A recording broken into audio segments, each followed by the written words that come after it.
Welcome, everyone, to episode 50. Can you believe that I'm at episode 50?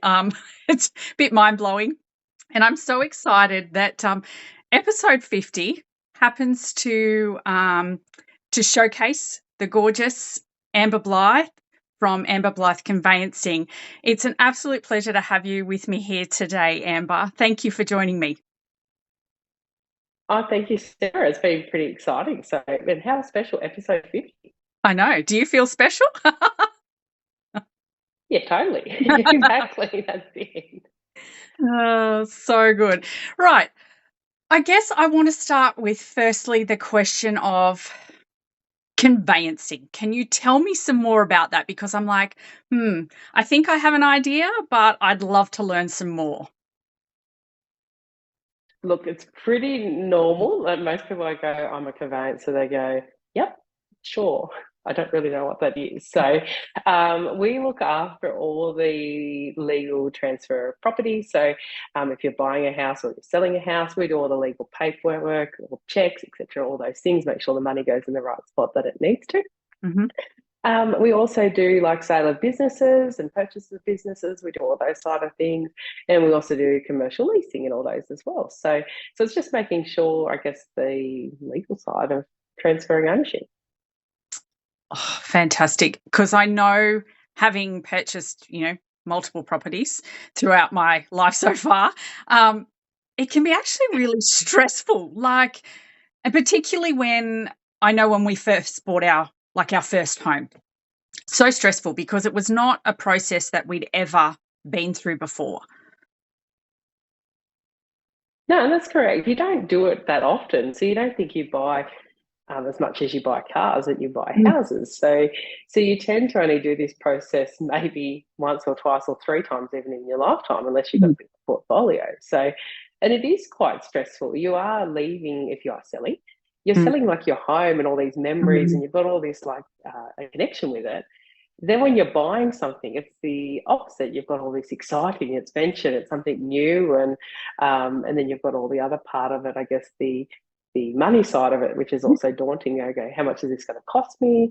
What is all this going to be? And there's so many things going through. So we like to be, I guess, that little bit of hand holding and going, okay, don't stress. We know all the legal side of it. Mhm. You just need to turn up here and do these things, etc., and go from that point. Yes, and that I think that would be it would be so beneficial. Like I said, particularly for, your first home buyers who have never gone through that process ever before. Um, so there's obviously a lot of, legal stuff going on there. Tell me how you got into conveyancing. Obviously, you've done an immense amount of study. Correct, yes. So I finished year 12 and I went straight into a traineeship in business admin. So I was Mhm. at a local law firm. I was there for a short time in like the reception area, etc. From that point, and then there was a little spot that came up in conveyancing in that department. So Mhm. I knew people that worked in there, and they said, "Oh, this trainee, yep, she's only 17. Let's jump her in there. She knows it's like she's smart. Let's give her a go." So I Mhm. jumped into conveyancing and I was like, oh, I actually really like this. So, because I was a bit of a Monopoly fan, so I do like the little buying houses and doing all these things like that. So I was like, this is pretty cool. I can get into this.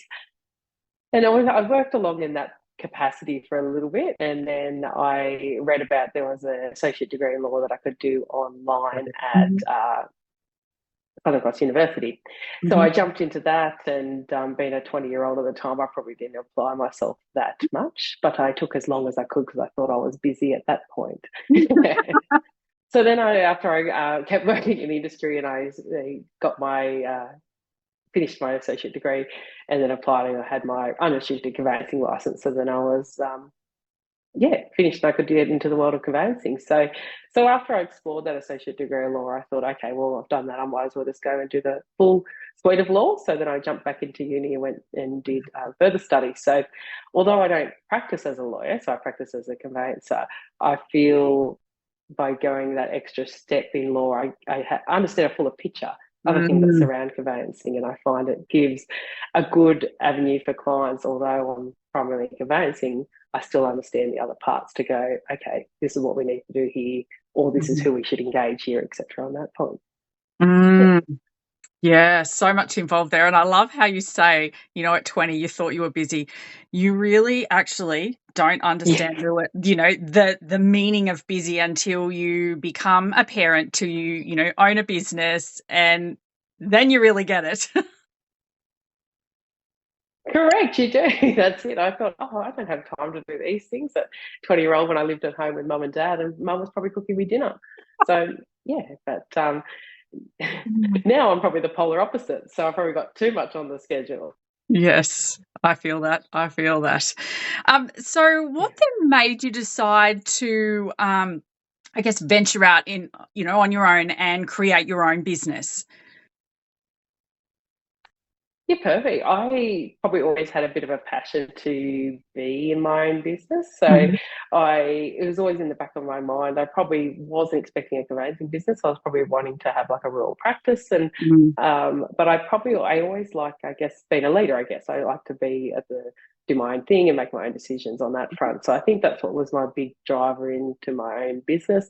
And I guess taking that next step, so that little bit of a bit more risk, a bit more other things that are flowing, because I actually also enjoy the side of business, I guess, all the other parts that roll on with it. Okay, so Mhm. growth and how you can manage and different things like that. So I guess that's what kind of got me, like doing my own thing.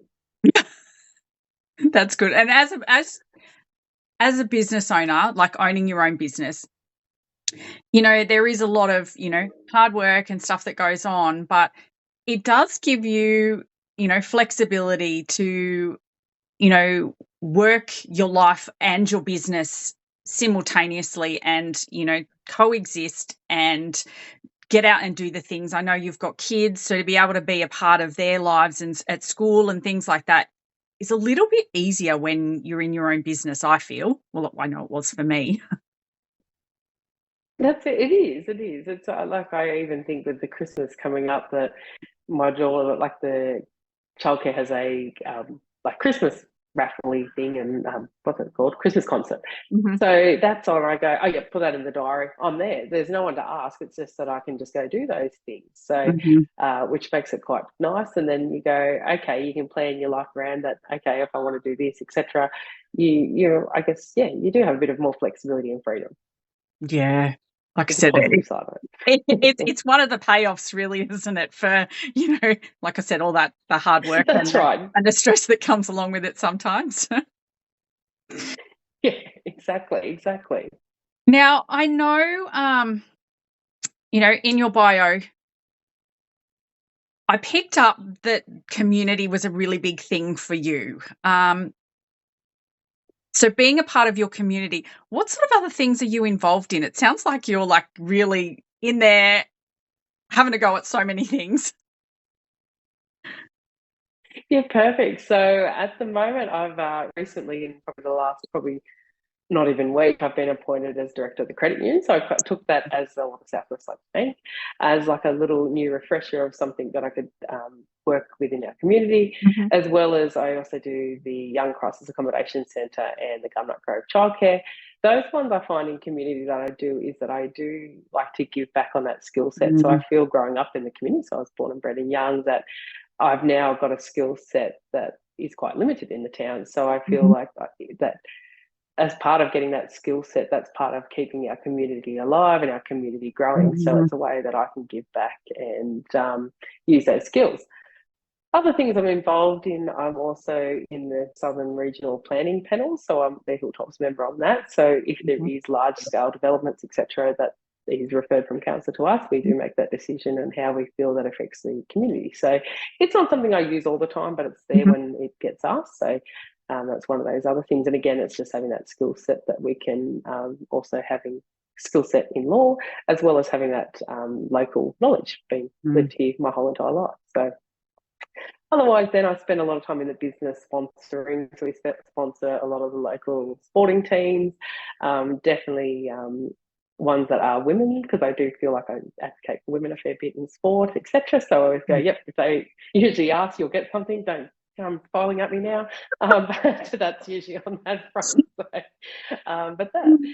otherwise, then I'm pretty much involved, I guess, just being a part of the community. So I do like to definitely scroll around and shop for the local business owners and just support our community any way I can. Yeah, I love that so much. And I think that's one of the really big things that that people, I think, underestimate when they shop with local businesses, is that they're, by shopping with local businesses and supporting local businesses, they're helping to create impact within their community, because those small businesses then go out and, as you said, as you do, sponsor sporting We do. teams, be a part of anything that, is happening in the community. And to be able to have maximum impact with our money is, yeah, amazing. That's correct. Yeah, yeah, definitely. Mm. I love that. It's so good. It is. That's it, and that's what I think when I go shopping. And like, I think, well, they're sponsoring that, they're doing this. So, and I guess those business owners, then when they want to sell or buy, etc., houses, you hope that they come to you because you've supported them the same way it is, and Mm. it's, I guess, that big circle of the small community we have. Yeah, it is an important part, I think, of being in a small community. Now, I guess I'd love to ask, what would be your, I guess, your biggest tip for someone who is, out there potentially looking at selling or purchasing a property? What would be one of your biggest tips in that whole process, aside from My engaging biggest you? tip all the time is that is probably listen to the advice. Exactly. So a lot of times you feel pressured. So there's an immense amount of pressure when you're buying. Not so much so, well, I guess selling is the same thing, but is that there is immense pressure that you're going to miss out on this. Someone else is coming along and you've got to act Mhm. now. Which, when you're in that mindset, you're not actually taking in a lot of the information. So Mm. a lot of times we do see that decisions are made that when you're in that full front of being forced, that you don't actually always should make the best decision. So my big number one tip in any of those things is just take the advice and don't feel rushed, and just do your due diligence. Yeah, due diligence is so important, like getting all of those, the building inspections and pest inspections and all of those sorts of things done before you sign that dotted line, because once you've signed that dotted line, Correct. there's no going back. Yeah, that exactly. And the ones that you least expect, or the things that you think are all okay, are usually the ones that aren't. So we do have, there's so many things to take into consideration. So we hope to alleviate some of those, but of Mm. course, there's only so much you know. So, Yeah, that's right. And I guess that's where, engaging the services of someone like yourself helps you avoid some of those pitfalls, and really ensure that you are getting the best property for not only now, but, for what you're looking forward to in your future as well.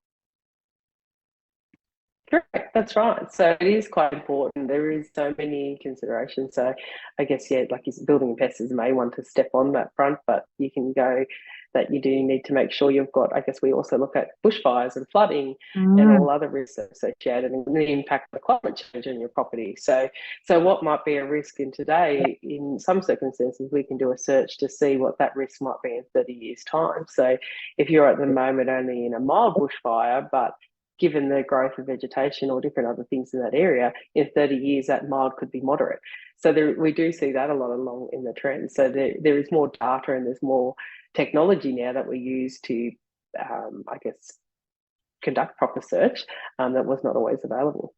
And I guess that's something that's really on, the front of people's minds at the moment, having being that, we've just been through some really devastating bushfires and floods and things like that. And insurance coverage just isn't covering people. Correct.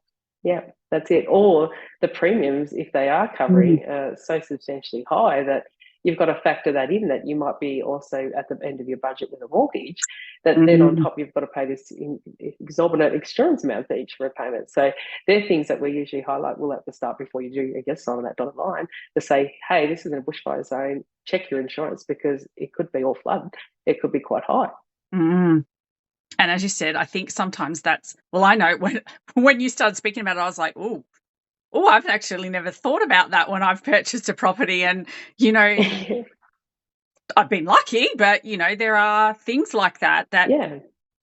being that you're working in the industry and you're seeing these trends and the, you know, and the increase in technology to be able to, I guess, forecast, you've got that at hand and you can share that knowledge with potential property owners.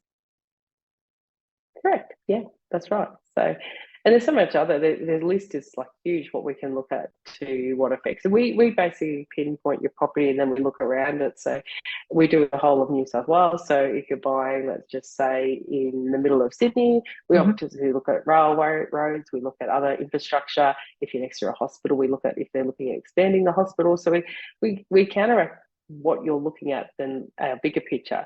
So what we look for a rural farm out in the hilltops might be different to what we look at in Nambucca Heads. It might be just depending on the property and what we do. There is always limitations on what we can get, but at least we can have a good knowledge or good start to where we go, okay, this looks like an issue. Let's delve deeper into here. But you definitely would have better access to more information than just, like I said, your average property buyer, for sure. Like, yeah, it's... Yeah, definitely. Yeah, we have lots. That's right, exactly. That's actually mind-blowing. Like, yeah, I didn't realise that there was so much involved and so many aspects. Yeah, no, it is. It's quite, and that's only just the capsule, I guess, of someone purchasing. So we also you've got to take into consideration, which obviously we revert usually to the accountant for advice, but is that we have GST concerns. So you've got GST going concern if you're buying and selling businesses or farming exemptions. So they're things that we've also got to be at the forefront of our advice to go, okay, this looks like an issue, go look at this further. And the other thing is capital gains tax, so the implications when you're selling of what that tax might be. Not mostly your primary principal place of residence is exempt, but that's only limited to 2 hectares. So then when you're talking about a farm or even a property that's 10 acres or 4 hectares, you go, okay, you'll have capital gains tax to play on here. So that's just another thing that a lot of people don't expect, especially when you're in that small acreage to go, hey, this is something that will impact you on when you sell. Yeah. So many things to think about. This is exactly why you need to. My brain is full. Exactly. Employ the service of a conveyancer when you are purchasing your next property. Oh, for sure. That's it. Or selling. Exactly. Yeah, well, yes, that too. Yes. Yep, exactly. Yeah. Well, thank you so much for sharing with us the very expansive world of conveyancing. Like I said, didn't actually understand that there was so much involved and so many things to think about when buying and selling property. It really does pay to have someone like yourself on side when that's all happening. Exactly, yeah, because you're when you're buying, you're thinking about like what you want to put in your house. You're not really thinking about, hey, is this going to be on a bushfire or these things like that. You're looking at other things. So yeah, no, that's what you employ us for, to break it down and make it a bit more simpler and what you need to know. And to take off those rose-coloured glasses. 100%, exactly. That's it. Yeah, the ones we put on are not rose coloured. That's it. Well, thank you so much for taking time out of your busy day to have a chat with me today. It's been an absolute pleasure. If you are looking to purchase or sell a property, get in touch with Amber and her team, and I'm sure she'll have a chat with you about how her services work, and I will drop some links in the comments on ways to contact Amber. Beautiful. Thank you, Sarah. It's been lovely. Thank you for chatting.